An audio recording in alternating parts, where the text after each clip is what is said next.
Thanks to all of you coming back for these webinars, and thank you to any newcomers. We're really excited to roll out and continue to improve this virtual education center. I want to start by highlighting our resource page on our website. If you go to our fancy new website, right on the homepage, there's a link to our COVID-19 resource page. We have a dearth of information there. So please read through that and find the information you're looking for. If it's not there, please don't hesitate to reach out to the Iowa Center. We are always happy to help and answer any questions you might have. Please follow our Instagram handle at the Iowa Center. We are constantly creating new webinars, new industry-specific roundtables, and other education opportunities. And we are promoting all of that on our Instagram page. And we have a Facebook group called the Iowa Small Business Resources and Support.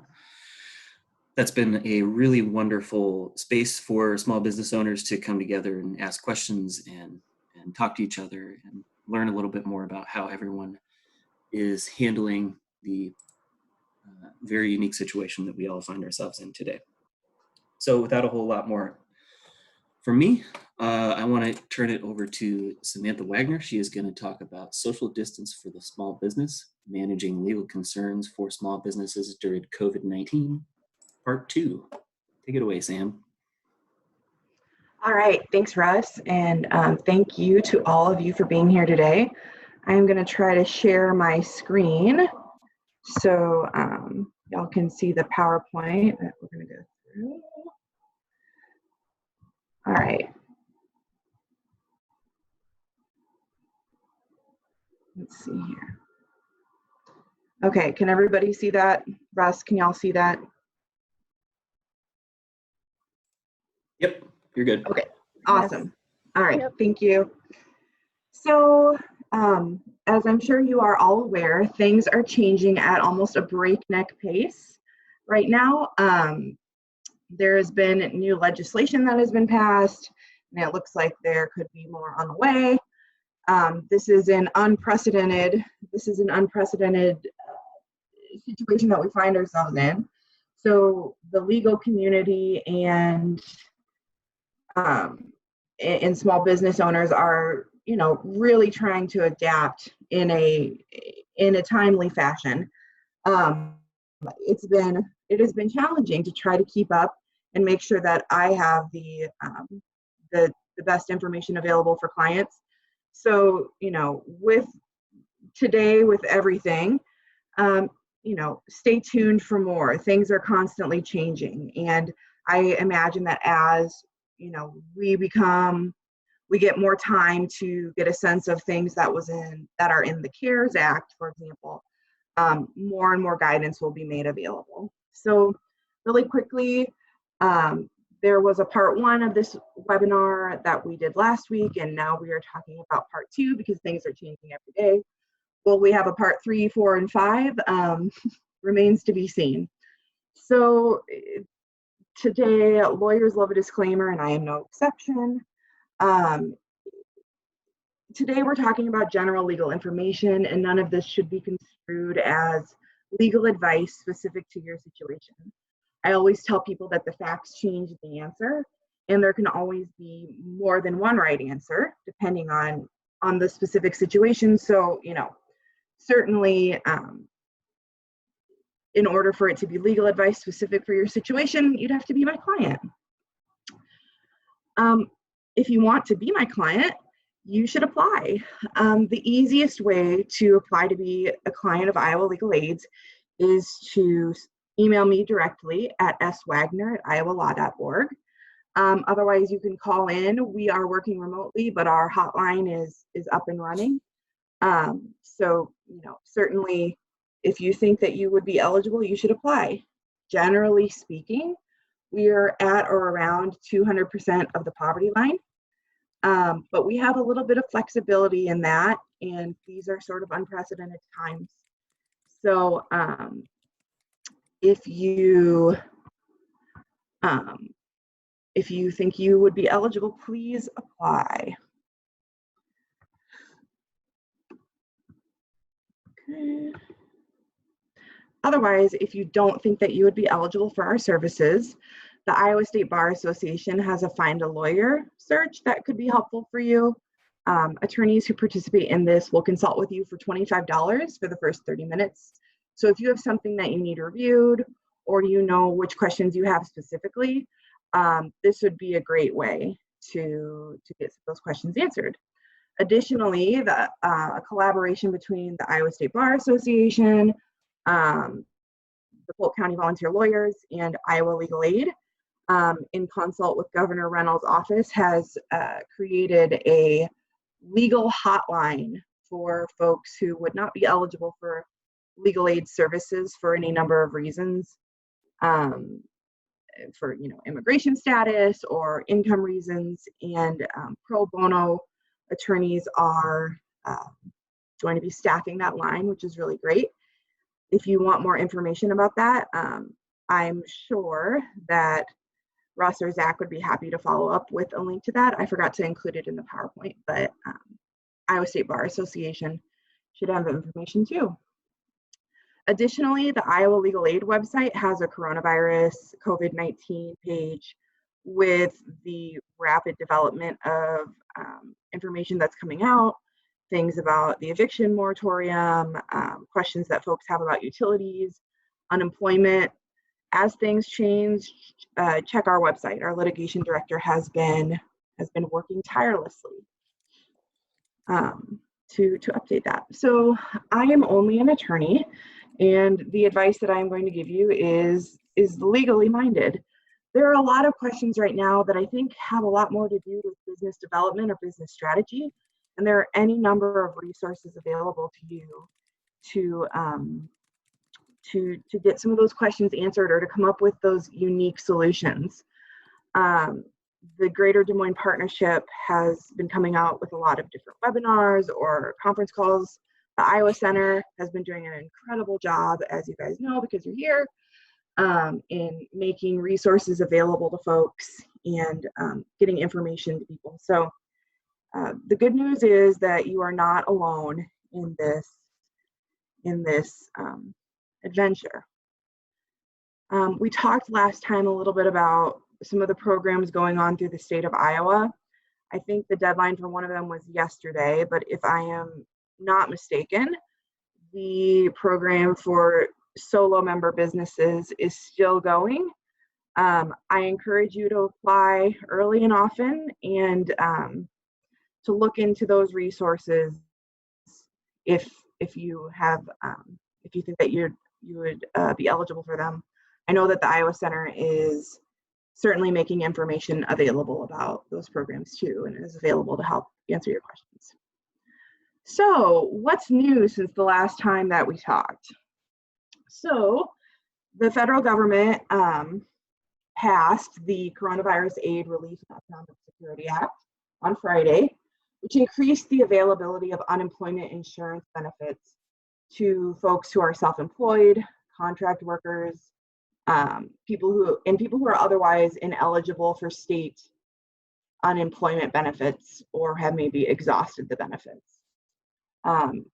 As of this morning, Iowa Workforce Development has put this update on their page, allowing folks to apply at this time due to extended coverage from the CARES Act. So traditionally and historically, folks who are unemployed have not qualified for unemployment benefits for reasons that we don't need to get into, largely because they don't pay in. But these are extraordinary times, and the federal government is making money available for folks who are struggling due to COVID-19. So you can go to the Iowa Workforce Development page to fill out a claim at this time, which is really great. There's also some frequently asked questions on their page that you can kind of poke around and watch a little bit about. There was a webinar at one point. I'm not sure how accurate or up to date it would be, but I imagine that is going to be another thing that will be that will be updated as needed. So certainly, if you think that you would be eligible for that, I'd encourage you to apply. If you run into problems or you get denied or something wonky happens, reach out to Iowa Legal Aid. We help with this sort of stuff all the time. So what else is new? And changes to employment law have been big. So the Families First Coronavirus Response Act, or the FFCRA, was, I think, the first piece of major legislation passed relating to coronavirus or COVID-19. And it requires certain employers to provide their employees with paid sick leave or expanded family and medical leave for specified reasons related to COVID-19. The Department of Labor Wage and Hour Division is going to be the folks who are enforcing this new law, and they have a ton of resources and guidance on their website. They are issuing guidance and FAQs I'm not going to say every day, but pretty frequently. And some of it has changed. So I think as this situation develops, the DOL and the Wage and Hour Division are certainly trying to keep up and make sure that the best guidance is available. So these provisions are going to apply starting today through December 31st, 2020. And it's going to expand leave that would be covered for things like taking care of kids who are out of school due to coronavirus, as well as folks who are sick themselves. So the cool thing about it is that it's not just the government telling you have to pay for folks to take leave, but it will be 100% covered by a dollar for dollar refundable tax credit available to the employer. I am not sure about this, but when I spoke with one of the attorneys at Iowa Legal Aid who works on our internal policies on these sorts of things, it seems that this reimbursement may be available quarterly, though I'm not sure on that. Like I said, this is brand new information. So it may be the case that it's not like you're going to have to wait until the end of the year to get reimbursed, that they're going to be doing this quarterly, which is really cool. So the law requires you to post some posters. Frankly, you can kind of live and die by these posters. There's a lot of information on there explained in a very clear fashion. And they're available in English and Spanish on the DOL website. So this is this is what it looks like. There's a lot of information on there, but generally speaking, there are two acts that overlap and kind of work together and create 6 potential reasons why an employee would need to take leave, including if you get sick and are subject to quarantine, right? And the others have to do with caring for someone else who is sick. If you are taking the leave because you're sick or subject to quarantine, you get full pay. If you're taking the leave because your child's school is closed, you get 2/3 of the pay. Now, this requires math, not just because you have to, because you'll be getting 2/3 of the pay, but employees can also gross up to 100% by taking sick leave from your employer too, depending on your employer's sick leave policy. And every employer is going to be different. So, it may be the case that your policy as a small business owner does not allow people to take sick leave if a child's school is closed. Maybe it does. This is just going to kind of depend on your policy, and you're going to have to kind of figure out this puzzle in how. Sorry, is someone asking a question?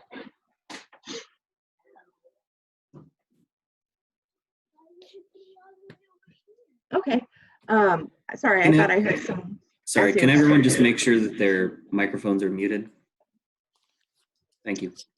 And again, I guess I forgot to say this. I got so excited to talk about the law that if you have any questions, please don't hesitate to interrupt and chat me or send a question. I want this to be as helpful as possible for you because I want you to feel supported. So I will not be upset by that at all. Okay, so like I said, 2/3 pay, you're gonna have to do some math because you can combine it with your sick leave policy depending on what the policy says. Here's where it gets a little tricky. So there is an exemption for small businesses if you believe that doing this or providing these leave requirements would jeopardize the viability of your business as a going concern. So small businesses with fewer than 50 employees may qualify for an exemption from the requirement to provide leave due to school closings or childcare unavailability if the leave requirements would jeopardize the viability of the business as a going concern. That's all well and great. The problem is that the DOL has not really put out any guidance about what this looks like. In fact, in one of the FAQs available on the website, they're like, yeah, please don't contact us about this right now. So this seems like it is one of the most confusing parts of the statute. Is there going to be a process to apply for exemption? What is it going to look like? We presume that there's going to be regulations about what this looks like. So stay tuned, I guess, is for since the DOL hasn't really gotten a chance to dive into what this exemption looks like. So the text provides that an authorized officer must make the determination that at least one of the following conditions is satisfied. Providing the paid sick leave or expanded leave would result in expenses and financial obligations exceeding available business revenues and cause the small business to cease operating at a minimal capacity. B, the absence of the employee or employees would entail a substantial risk to the financial health or operational capabilities of the small business because of their specialized skills, knowledge of the business or responsibilities. Or C, there are not sufficient workers who are able, willing, and qualified, and who will be available at the time and place needed to perform the labor or services provided by the employee or employees requesting paid sick leave or expanded family and medical leave. And these labor or services are needed for the small business to operate at a minimal capacity. So, because there is no guidance on this yet, this is something that we're going to have to check back in with, because certainly it's going to be harder to make that argument when they are reimbursing you for that payment. So stay tuned. The other thing to know about it is that this policy or these policies start today. And there's going to be no retroactive coverage, which I guess at least makes that easier, right? So if you are thinking like, gosh, my business really depends on my employees. I'm really reliant on having good workers to get this work done, and I'm concerned it's going to really hurt my business.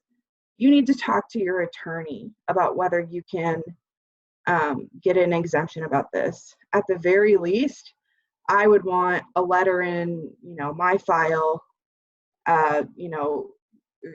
based on the advice of counsel, we think we would apply for this exemption. We think we would qualify for it for the following reasons, to give you some coverage if something were to happen and the wage and hour division were to push back against you not following this law. The reason that I say that is because with some of these employment laws, there can be enhanced penalties that employers face.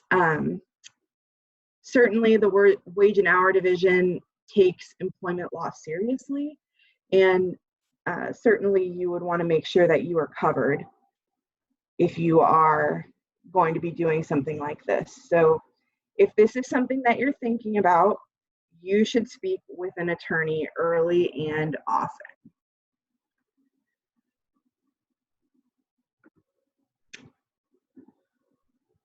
All right. And again, don't forget, you need to get those posters off of the Department of Labor's website. They're available in English and Spanish. If you have folks working remotely, I'd send it around in a company email. Make sure people are aware of their rights. All right, so the biggest change in the past week has been the CARES Act that passed last Friday. So attorneys across the country, including me, are still trying to wrap our heads around this. We're trying to figure out the benefits available to small businesses. So really, you're going to have to think about these benefits and these programs as a puzzle. What's going to be the right fit for you is really going to depend on your business and its needs. The very cool thing about some of these programs is if you meet certain conditions, these are forgivable loans, which means they're basically a grant. But before you do that, you're really going to want to make sure that you understand what the terms are to make sure that you're going to meet those, forgiveness thresholds. And the other thing that's very cool is that some of these benefits apply to nonprofit organizations. One thing you should know is that these programs are meant to work together like a puzzle. Generally speaking, you cannot get help for the same thing with more than one of the programs. So you're going to have to think strategically about what is going to be the best way to go. What's going to be the best thing for you to do. So if I had to guess, I would guess that the local SBDCs, SBAs, the Women's Business Center, I would guess the Iowa Center, are going to be offering programming about these different options available in the coming days and weeks. Like I said, this bill was passed last Friday, and everyone is still trying to get our heads around it. So I hate it when people do this, but I'm totally going to do the thing where I direct you to my favorite resource online. And so far, the U.S. Senate Committee on Small Business and Entrepreneurship has an excellent guide that is available. I'm going to pull that up and go through it with you. So the U.S. Senate Committee on Small Business and Entrepreneurship put out this guide that goes through the different programs that are going to be available soon, as well as some of the tax revisions. They did a really nice job of writing it very accessibly and in a way that seems to be pretty straightforward. So I just kind of wanted to make you all aware of that resource. They start out with, hey, what kinds of things are you struggling with right now? And kind of giving you, well, then if this is what you're struggling with, then this might be the program that's right for you. So again, this is a really excellent resource and you would need to review it yourself, but I will go through some of the highlights here. So the biggest program that people are talking about right now is the Paycheck Protection Program loans, which would provide cash flow assistance through 100% federally guaranteed loans to employers who maintain their payroll. That means keep their employees during this emergency. If you maintain your payroll, the loans would be forgiven, which is very, very cool. And it would help, workers remain employed and help small businesses in our economy come back together quicker. So like I said, there's a forgiveness period of up to 8 weeks of payroll based on retention and salary levels, no SBA fees, and at least 6 months of deferral.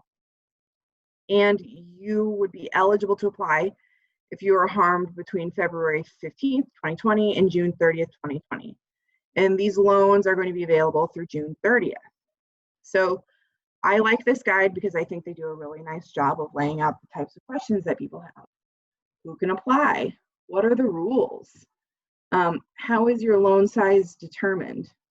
So what a lot of the feedback that I've been getting from my clients is that some of these programs that had come out so far are maybe not accessible to folks who weren't in business until this, or who hadn't been in business for a year or more.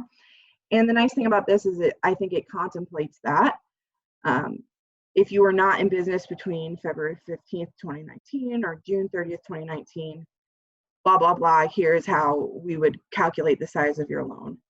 So that's very nice that that would be available to newer businesses.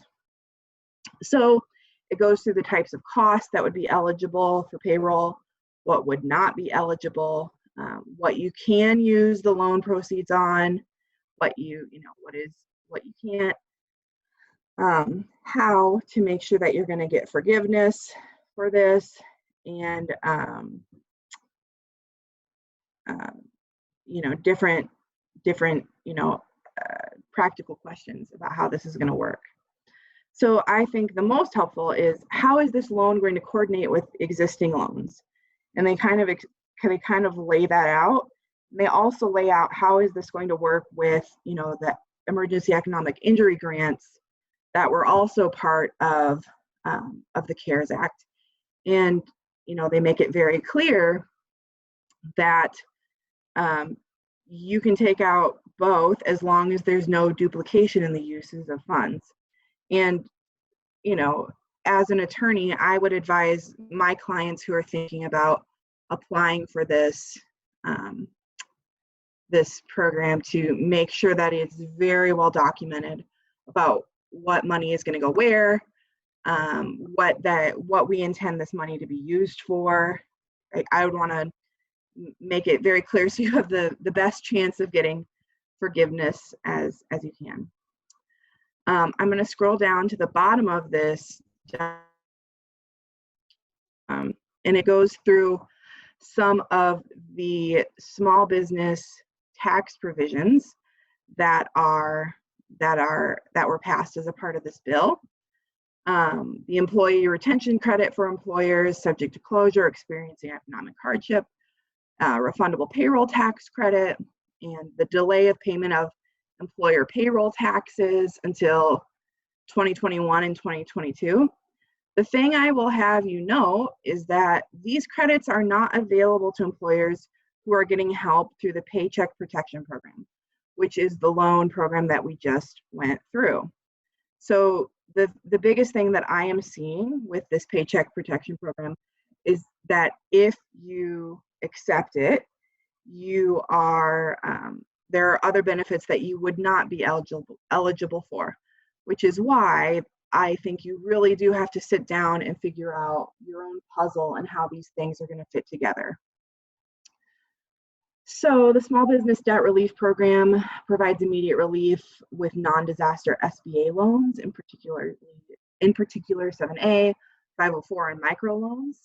SBA will cover all loan payments on these loans for 6 months, which is very cool.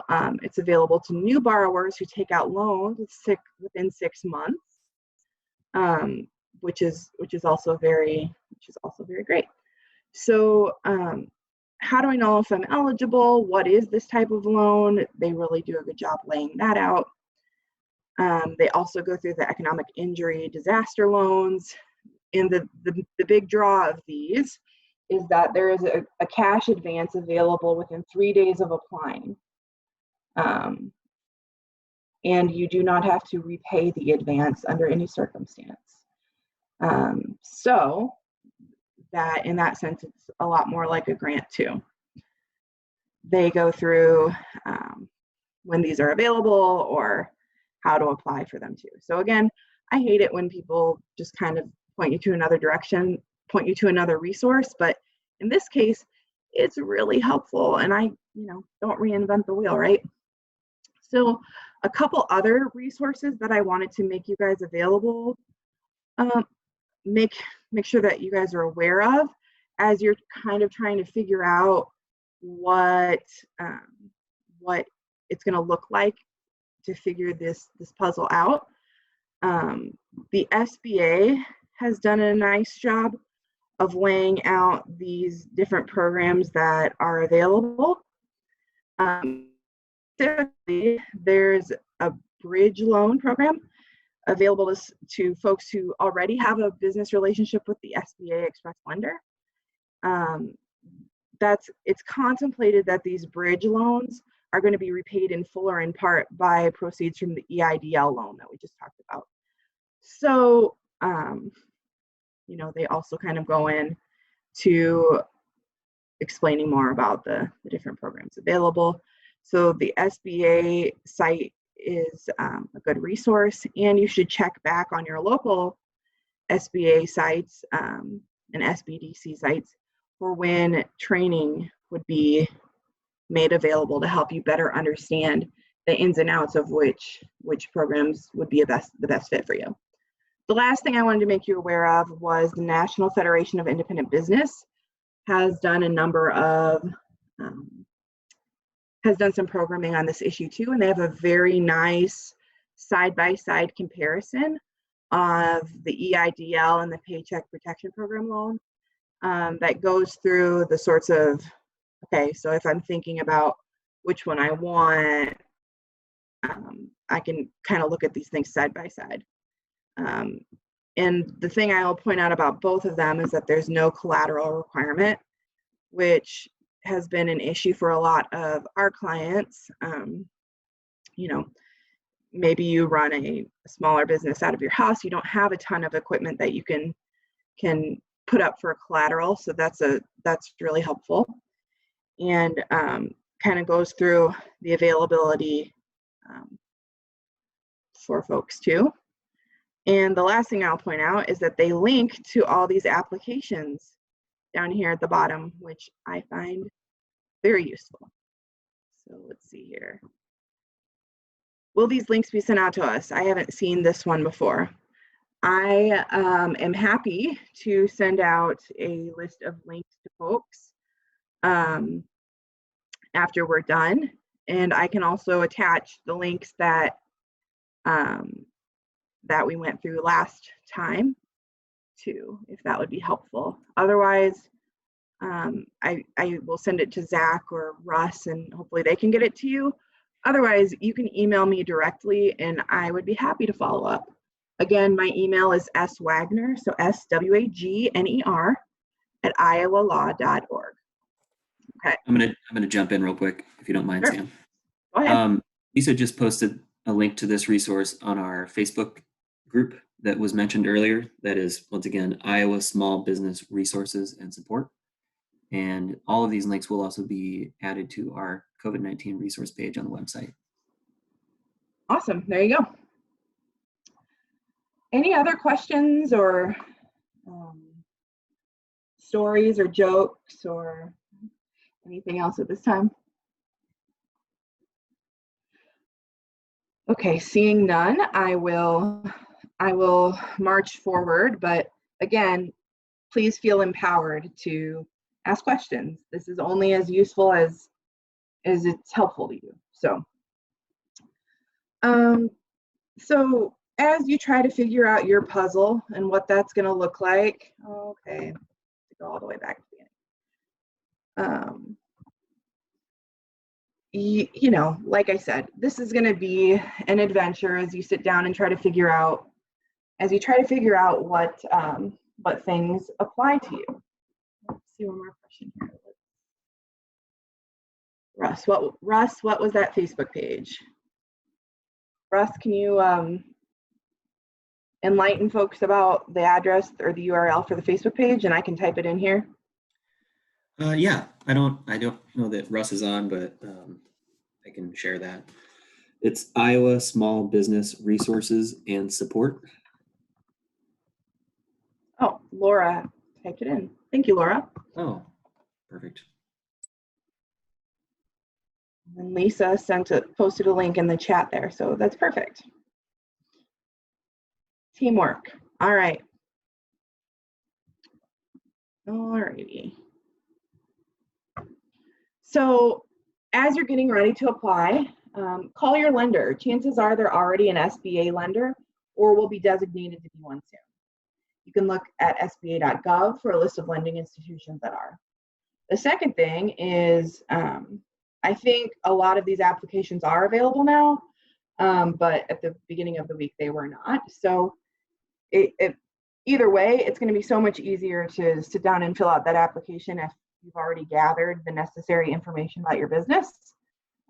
With my thanks to Brown Winnick for compiling this list for us. You're going to want an interim 2020 income statement and balance sheet in your most recent fiscal year, and income statement and balance sheet, 2016, 2017, 2018 tax returns, 2019 payroll information, current organizational documents, so things like your articles of incorporation or your certificate of organization, bylaws, operating agreement, partnership agreement, buy-sell agreements, etc. Anything that you probably had an attorney help you with, board minutes, if that's applicable. General liability insurance information, and current building lease and any amendments of that, if applicable. Some of those loans will allow you to pay rent or mortgage too. So gather all that stuff together and get ready to apply. And again, I think the Iowa Center, Zach, I don't know if you want to speak to this, but I think the Iowa Center has done some programming on how to put together a balance sheet and how to put together some of these financial statements. Isn't that right? That is correct. I was going to mention that a bit in my closing remarks, but in addition to the webinars and one-on-one coaching, we're doing video tutorials. We are adding more of those each day to the website. So another plug for refreshing the website as much as possible. And I imagine you guys are going to have some programming about these different loans that are available. That is correct. All right. So teaser, something to look forward to. I will copy and paste the NFIB document right now for you, Chris, before I forget.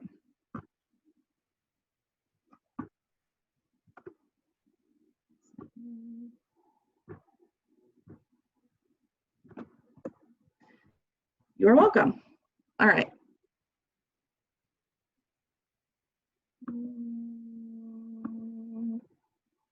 Yeah, all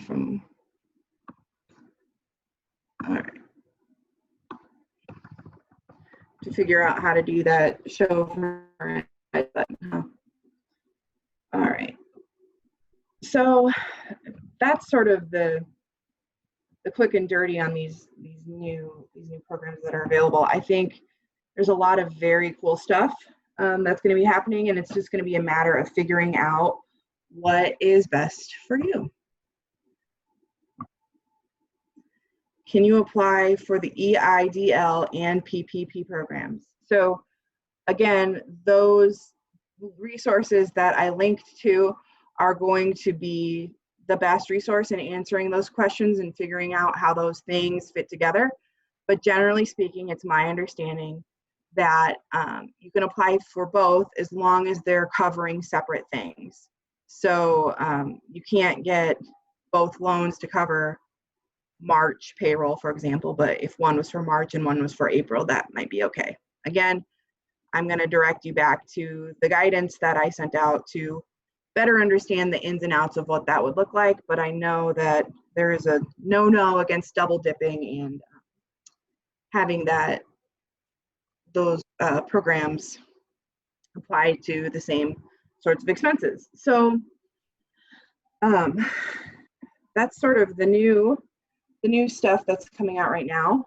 I kind of talked last time a lot about insurance and about how there's been some issues there's been some questions about whether COVID-19 is going to be covered under insurance policies, and it seems like more and more that's going to be something that's not covered. But that is definitely not a blanket statement. I imagine that this is going to be a litigated, contentious issue, and it's really going to depend on what your policy says. One update I did want to bring to your attention is for workers' compensation. Even though the federal government has enacted a number of pandemic-related laws to ease the burdens on both employees and employers, you should consider whether your workers' compensation coverage would apply if an employee claims to have caught the virus at work. And I didn't mention that last time, so that's something I wanted to bring up. Industries such as healthcare and grocery, convenience stores, pharmacies may be especially subject to these types of claims. So it is worth it to start thinking about these things now. But I do think, in speaking with one of my colleagues who works on these types of cases, I do think that the federal stimulus program is going to take a lot of the pressure off of, getting the most out of these, or take the pressure off of claims against insurance companies that are just not valid because of the ways that these insurance policies are written. So I do think it is worth it, though, to review your insurance policies. I beg you to do that, because it's really going to just depend on what your policy says. And the thing is that these insurance policies are just contracts, and you're gonna have to use basic contract interpretation to try to sort through them. So I went through this last time, but I think it's worth mentioning again. How do you review an insurance policy? Very carefully, and you look at it all together. So the first rule is that there has to be an occurrence of an event triggering coverage. Without an occurrence, there's no coverage. So occurrence is going to be defined in the insurance policy. Rule number 2, if there is coverage, look to see if there's any exclusions. So last time we talked about this, but let's say you have coverage because your building blew up. But there's an exclusion that says there's no coverage if it blew up because you're hosting a fireworks party at your house. Then there would be no coverage, even though it might look that way at first glance. So it's like, okay, here's what it covers, but not these things, right? So then rule 3, you have to look to exceptions to the exclusions. So for example, if you have coverage because your building blew up, but you're having a fireworks party at your house, which was an exclusion, so you wouldn't have coverage, but there's an exception to the exclusion that says that the exclusion doesn't apply if you were drinking red wine while having a fireworks party, and you were actually drinking red wine while you were having that fireworks party, then the exclusion wouldn't apply and you'd have coverage again. So, it's very pedantic and tedious and all those sorts of things. And as much as I encourage you to do it, don't be afraid to reach out to an attorney to review too. There are any number of other policies that you may have that might have coverage for you. So you should gather all of your policies, all of your riders, all of your attachments and things like that, and make sure that you are reviewing all of it. It doesn't hurt. So worth repeating. Plan for the worst and hope for the best. COVID-19 diagnoses are ramping up across the state. As awful as it is to think about what would happen if, God forbid, something happened to you, this is a really good opportunity to review your corporate docs to make sure your wishes are reflected. If you want, to be able to pass your business to your kids or to allow your business partner to buy out your part of the business, now is the time to make sure that you have something in writing that's going to reflect that. The more likely scenario is that you get sick and you're out of commission for a few weeks. And really, The only reason I thought about this is because I am the only person who works on my project right now. And I was like, oh my gosh, what would happen if I got sick? Does my boss know about the webinars I agreed to do? This was grounded out of a practical concern. So calendar deadlines and obligations in a place where other people can find it. Collect all of your contracts into one place. Make it easy to find. Make sure key employees know about obligations coming up and what to do if you're out of commission. If you are the only employee, stay in communication with your customers about contingencies. What's the plan? What's going to happen? Make sure that you have passwords, logins, payroll, bank accounts, vendor portals. Make sure all that information is written down somewhere, and cross-train employees to make sure that they know how to do various jobs, and be prepared for folks who need to step up into jobs that they may not normally perform. That is a good idea in these uncertain times, but it's also a really good idea for things like preventing fraud, right? So if only one person at your company knows how to do payroll, or only one person at your company is in charge of making reimbursements or something like that, that might be a problem. So this is just a good thing. You can think of this as an opportunity for how to make your business more resilient. So the biggest issue right now where I am seeing problems is in commercial leases. Folks' businesses are being shut down, or our business is just way down because people are trying to social distance or participate in social distancing and are not going out. So a lot of folks are in a bad place trying to figure out what they're going to do about paying their rent. So the good news about that is that some of these federal policies that we just talked about do contemplate paying rent and do contemplate making sure your leases are being taken care of. The bad news is that if you don't have a lot of money in the bank or liquidity at this time, it may be harder to convince your landlord to hold off on collecting until you can get some money. So the other good news is that, at least according to one real estate agent that I work with pretty closely, landlords are just as scared of losing tenants as tenants are of getting evicted. And I really think that the best outcome right now is for people to try to reach a negotiation. Maybe you can apply your security deposit to cover the next month of rent, or tack it on to the end of the rent. Maybe your landlord will give you a month forbearance while you apply for some of these federal programs. We're all going to have to try to be flexible right now. And if this is something that your landlord will entertain, get it in writing with some sort of forbearance agreement. Here are some basic do's and don'ts. Do commit it to a signed writing. Don't rely on good faith or memory of parties. Do consider things like due date and the ability to prepay. So for example, if I want to pay back my loan sooner than I thought, or pay back this rent sooner than I thought, I want to make sure that I have the ability to do that. I'm not going to pay some sort of penalty.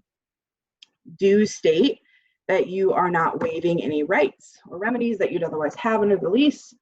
Do put in a provision allowing the agreement to be signed in separate parts and electronically.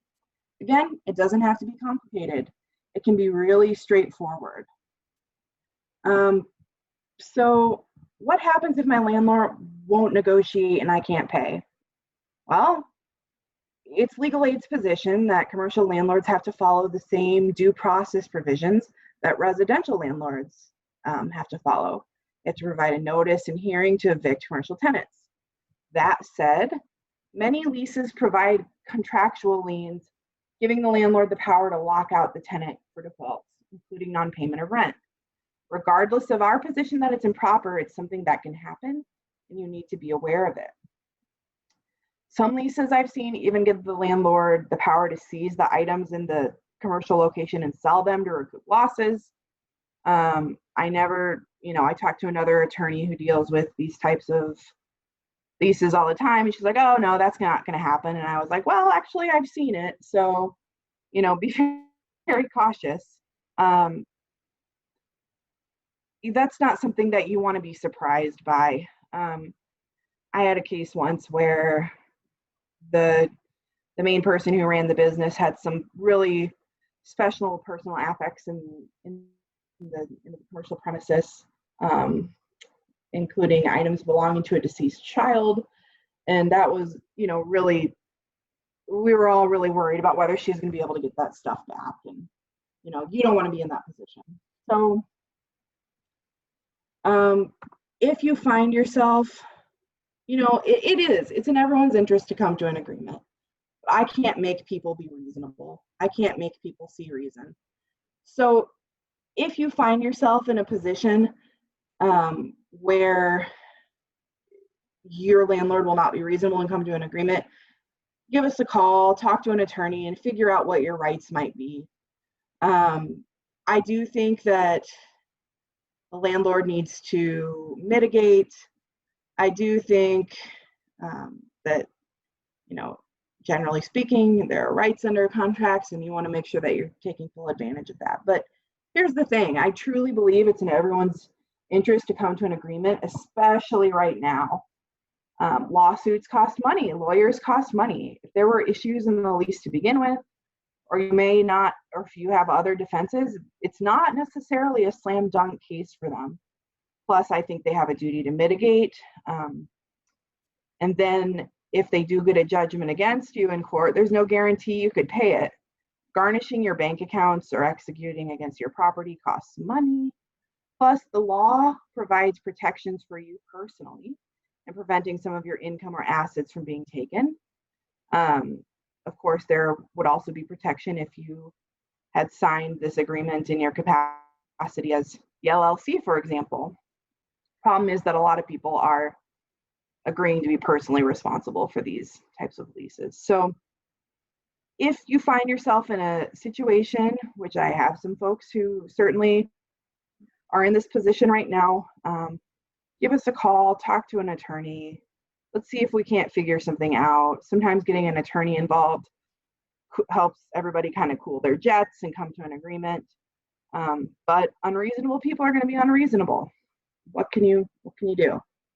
Another thing just to keep in mind is that a lot of leases have abandonment or go dark provisions, where if you're not open or if there's a closure for a certain number of business days, it could be a default under the lease. So I think landlords probably have bigger problems right now, but it certainly doesn't hurt to give them a heads up if you're going to reduce your hours or be closing. If the government is shutting down, I don't think this is, or if the government's shutting you down, I guess, I don't know that that's as much of an issue. I'm seeing a lot of questions right now. I've got a few minutes left, but it's worth saying that a lot of folks right now are asking about canceling their contracts. They have events coming up, or they have big purchases coming up. Either they don't want or have no need for anymore, or they're not going to be able to provide. Talk with an attorney.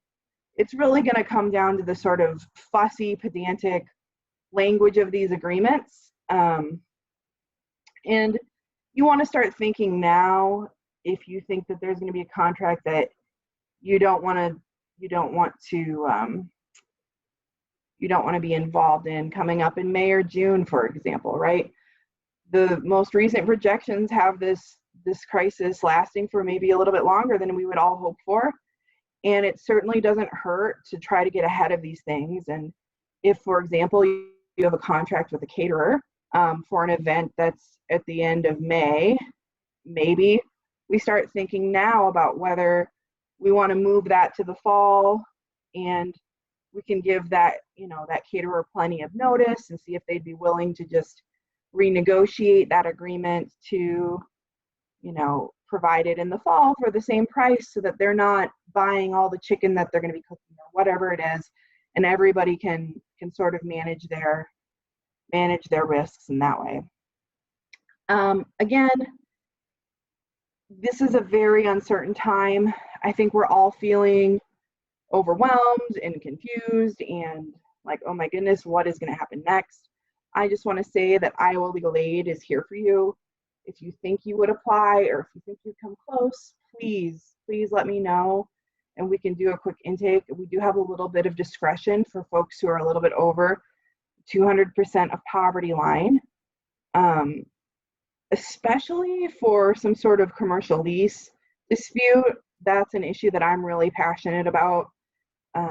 It's an impact issue for our clients, and so I want to help if I can. Are there any questions that folks have?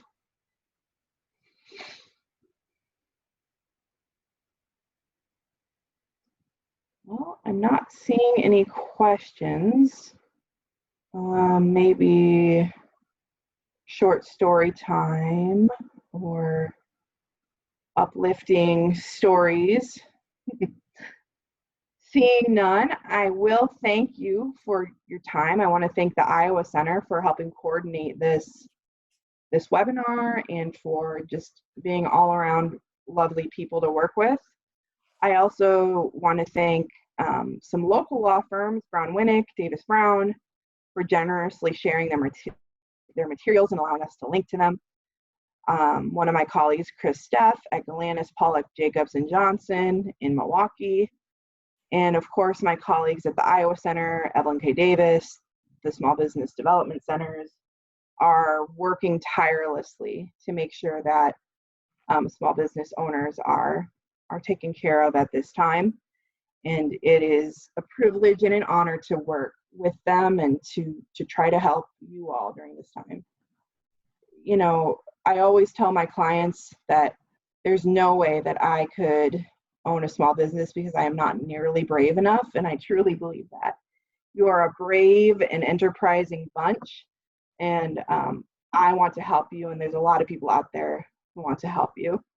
I have seen, I don't know how you guys feel, but I have seen a groundswell of support for small businesses during this time, and my boyfriend and I just ordered a bunch of coffee from one of our favorite coffee shops up in Milwaukee. So I think people really are trying to do things to support small businesses right now. So, let's capitalize on that and let's try to, make things accessible and to be creative at this time to try to keep the doors open. I'm going to turn it back over to Zach or maybe Russ, and I will let them talk to you about some of the other awesome programming opportunities that are coming up. A little, maybe not spoiler alert, but sneak peek is that I will be back, I think sometime next week, to talk about how you can use the most of your downtime at home to build your business and make it a little bit more legally resilient. Now is the time to take a look at some things like that you have never really gotten a chance to, or you're always too busy to do. So I'm looking forward to speaking about that. And with that, I'll turn it back over. Sam, thank you so much. This is Zach, by the way. I go by a lot of names these days, apparently. Zach, Russ, Tom. Sorry about that. No, you're good. I logged in as Russ today for admin purposes. I just want to extend the thanks to you, Sam, and all of the speakers and presenters that we've had this week and last. We have also seen a great swell of support in creating these resources for everyone to utilize through obviously a very uncertain time. We're all learning new routines and skills and tools, and it's been interesting. So I hope that we're getting better. I hope that we're including more people's questions and concerns in all of these. And if you've been to one of these before, you've heard me say it 1,000 times, please reach out to us with any questions or comments that you have. We have one-on-one coaching available right on the front page of our website. Just click to schedule an appointment for that. We are putting these recordings recordings of these webinars up on the website as well, if you'd like to watch it again, or if you have someone in your circle that wanted to attend but couldn't make it at this specific time. We're doing video tutorials. We're always adding new webinars and classes, and all of those are going on the website. Lisa, my colleague Lisa, created a wonderful little page on our website with a full calendar of events. So if you can search for the upcoming classes and events on our website. Again, follow our Instagram handle at the Iowa Center for any brand new information about these education opportunities. The Facebook group that we talked about and sent in the chats, the Iowa Small Business Resources and Support. We are still updating our COVID-19 resources page every day, several times a day. I'm sure Lisa loves getting those emails from me 4 times a day to update it. But we're trying to have as many resources as possible for everybody. Last thanks to Katie at the Women's Business Center for coordinating a whole lot of these efforts. She's been working tirelessly. I don't think that I have a whole lot else for anybody unless there's any questions at the end here. Or if you have a more specific question that you don't feel comfortable sharing in front of the group, please don't hesitate to reach out to the Iowa Center. We are happy to help you. If we don't have any other questions, again, thank you, Sam, so much. And we look forward to your ongoing legal webinars next week. I'm sure you are just so excited to continue to hear my voice. We're excited to do as many of these as possible with as many volunteers as we can. I think we're all getting a little stir crazy being at home with our families right now, but absolutely, we're doing our best. All right, well, take care, everybody. Thanks, Sam, and thanks everybody for attending today. Bye-bye.